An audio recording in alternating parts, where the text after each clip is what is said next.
Welcome, Taurus. Thank you for joining me for your monthly forecast for May for the Sun or the Ascendant.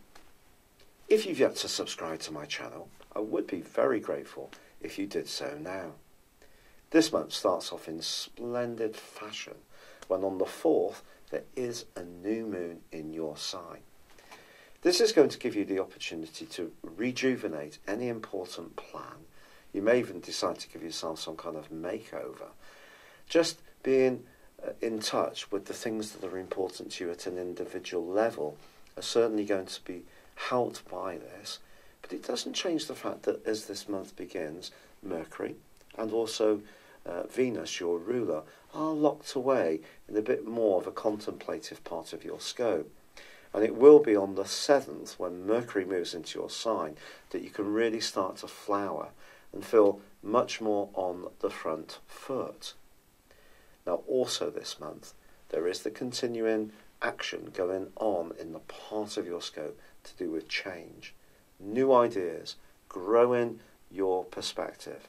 And that's coming through the role of Pluto, which is very much to do with transformation, and also Saturn. Now, they're closely aligned in the 9th house. If you are someone who grew up in quite a sort of rigid environment where perhaps your parents had particular set views, it's possible that this month you may find yourself really starting to challenge these, but that actually can be a very positive rite of passage. Now, it's also possible that if you did start to speak up for some of your developing ideas, that they may not necessarily appreciate it. And of course, the key to all debate is actually appreciating that other people have the complete right to another opinion.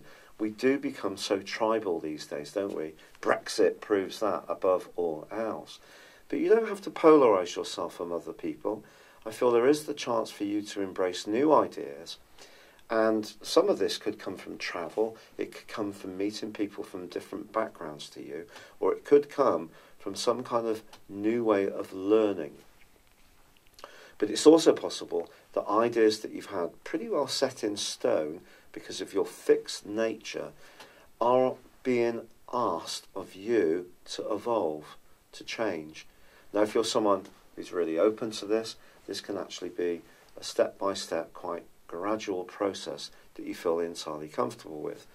If you're someone who is a bit more set in your ways, then this can feel a little bit challenging.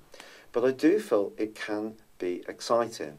But if you are involved in any kind of litigation, or you're trying to reach an agreement with someone where perhaps they do hold a different view, this is not the best of times to be too drastically forceful or perhaps too ruthless.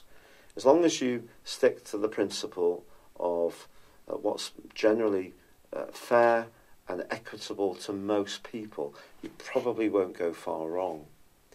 Now, once Mercury moves into your sign on the 7th, I do think the pace of life is going to pick up, but it's really going to come together for you once your ruler Venus moves mid-month into your sign.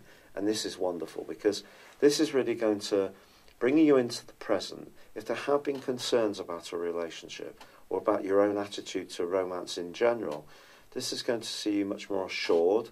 And also Venus then goes on for the following week, week 3 of this month, to combine with the bright and very breezy influence in some ways of Uranus. Now, Uranus is obviously the planet of rebellion. It's also about change in its own way because it likes us to be free spirits. But it also gives us a bit more of an appreciation of being a bit quirky. So if there is a side of you that is a bit less conservative, it's probably going to come out. And you may, if you do give yourself some kind of makeover, you may do it in a bit of a different way. And it actually can really give you a buzz and rejuvenate you, relaunch you in a way that other people are very receptive to. If you're single Uranus, the combination of Taurus, the combination of Venus and Uranus can give you an air of the unknown, which could prove to be highly intriguing, and it could be highly intriguing to more than one person. So that's something to really embrace.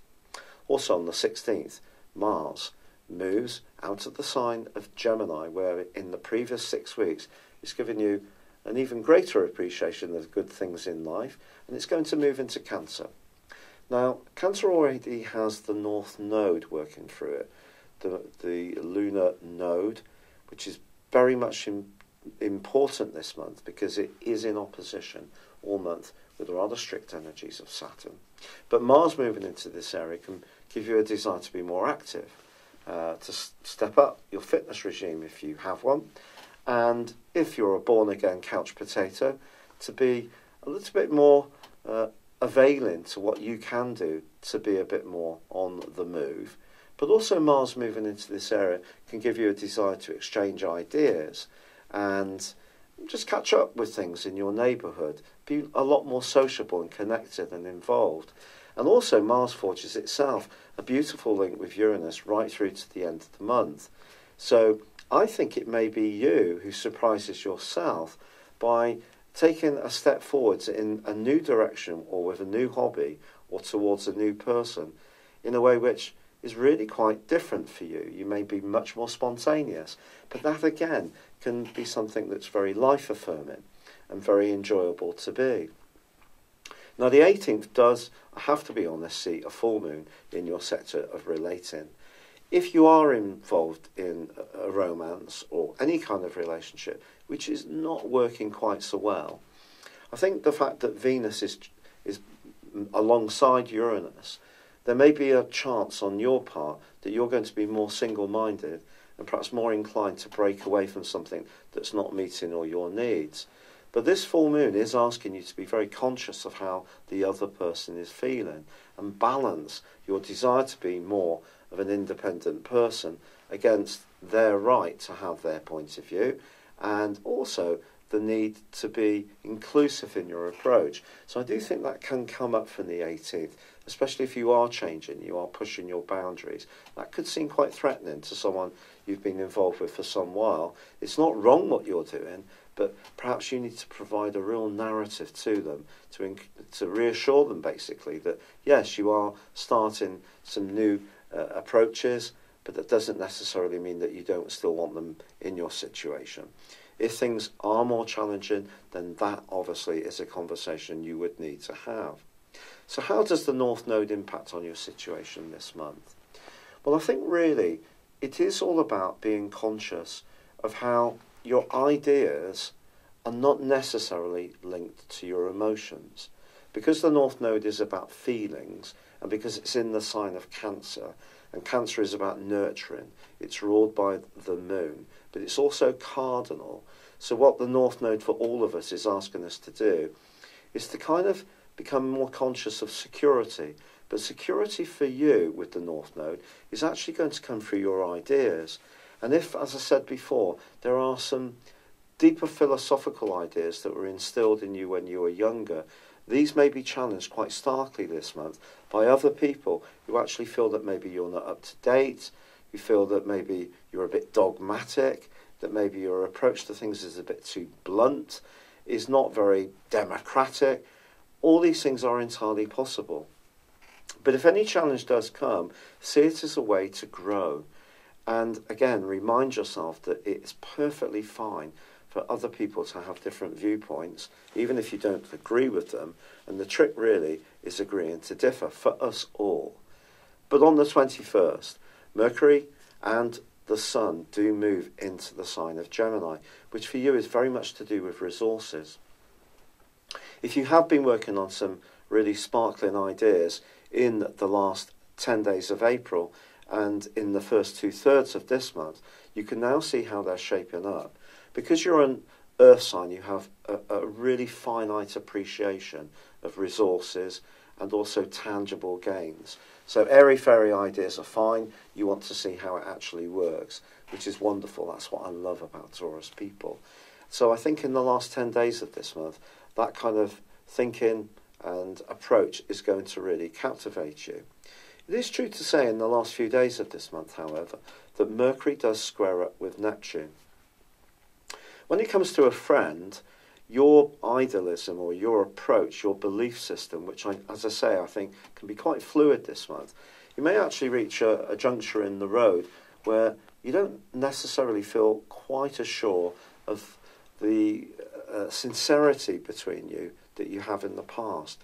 If you have got some doubts, if it's coming up in your mind that someone doesn't really understand where you're coming from, then do listen to them. Mercury is actually opposite Jupiter as this month comes to a close, and Jupiter spends the whole month in retrograde in your sector of longer term resources. So if you are thinking about going into some kind of deal, you're a business person or want to start your own small enterprise, you cannot be too idealistic as this month comes to a close. You can't be too idealistic for the whole of the month. It is about drilling down into the details of things. Even though Jupiter is retrograde, it does actually forge a very positive link to Pluto all this month. So as long as you keep informing yourself of the details, you can actually grow your situation well, but it will take some constant monitoring. And I don't think, and particularly right at the end of this month, that if someone approaches you with a get-rich-quick scheme, it's not a good time to think about it. Be very sceptical about anyone new you meet as this month draws to a close when it comes to money. But when it comes to your personal appearance, when it comes to your romantic prospects, this is a month when you have an opportunity to develop your ideas, develop your thinking, to be a bit bolder about what you stand for. Don't just be governed what was given to you in the past. I think that's really the big message this month. Have you ever had your personal horoscope prepared based on your time, date and place of birth? If not, the information within this will go way beyond your zodiac sign. Based on your character analysis or 12-month personal horoscope forecast, if you choose to have both, I will give you a 30% discount. My forecast uses a modern form of prediction called directions. This is where we advance a natal birth chart forwards 1 degree for every year of your life, and then compare it to your natal birth chart when you were born, and also to current transitory planetary activity. A large astrological study found that this was the most accurate form of forecasting. Why not join me beneath this video on the link and check this out for yourself? But for now, it's been a pleasure being with you. Good luck and goodbye.